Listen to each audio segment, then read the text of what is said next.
ఈ రోజు ట్రేడ్ ఎలా చేయబోతున్నామో తెలుసుకుందామండి. ముందుగా ప్రీవియస్ డే అనేది ఏమైందో తెలుసుకుందాము. ప్రీవియస్ డే అనేది ఇక్కడ గ్యాప్ అప్ అనేది ఓపెన్ అయ్యి కిందికి అనేది వచ్చింది మార్కెట్. ఆల్మోస్ట్ ఇక్కడ మనం ఎంట్రీ అనేది ప్లాన్ చేసాము, మనం స్టాప్ లాస్ అనేది కొట్టేసింది. ఇక్కడికి వెళ్ళి బయ్యర్స్ అనే వాళ్ళు వచ్చి ఉంటారు.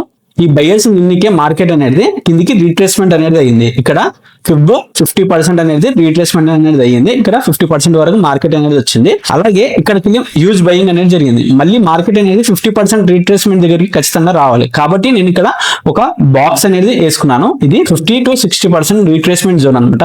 ఇక్కడ వరకు వచ్చి మార్కెట్ అనేది పైకి వెళ్ళాలి. ఇప్పుడైతే మార్కెట్ 57,060 దగ్గర ఓపెన్ అవుతుంది ప్రీ మార్కెట్.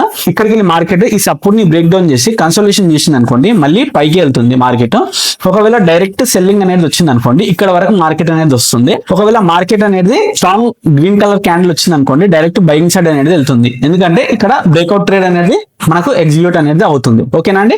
ఇప్పుడు మార్కెట్ అనేది ఓపెన్ అవ్వబోతుంది, చూద్దాం. చూడండి, మార్కెట్ అనేది ఓపెన్ అయింది. ఇక్కడికి వెళ్ళి హ్యూజ్ సెల్లింగ్ అనేది వస్తుంది మార్కెట్ లో. ఇక్కడ నేను ఎంట్రీ అనేది ప్లాన్ చేస్తాను. ఇక్కడ చూడండి, నేను ఎంట్రీ అనేది ఇక్కడ ప్లాన్ చేస్తాను. ఎందుకంటే మార్కెట్ స్పీడ్ గా కిందికి అనేది వెళ్ళొచ్చు.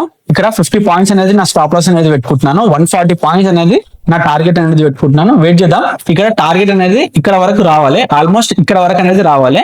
కానీ నేను 140 పాయింట్స్ అనేది పెట్టుకున్నాను. ఇక్కడ వరకు వస్తుందో లేదో చూద్దాం మనము. ఇక్కడ చూడండి, ఒక డబ్ల్యూ ప్యాటర్న్ అనేది ఫామ్ చేస్తుంది మార్కెట్. ఈ డబ్ల్యూ ప్యాటర్న్ అనేది ఫామ్ చేస్తుంది. ఇక్కడ బ్రేక్అవుట్ కానీ మళ్ళీ బయ్యర్స్ వస్తారు. వాళ్ళని దీనికే మార్కెట్ అనేది ఖచ్చితంగా కిందికి అనేది రావాలి. చూద్దాం. ఇక్కడ చూడండి, నా టార్గెట్ అనేది హిట్ అయింది. ఓన్లీ ఇక్కడ బయర్స్ ని తినడానికి మార్కెట్ అనేది కిందికి అనేది వచ్చింది 50% వరకు.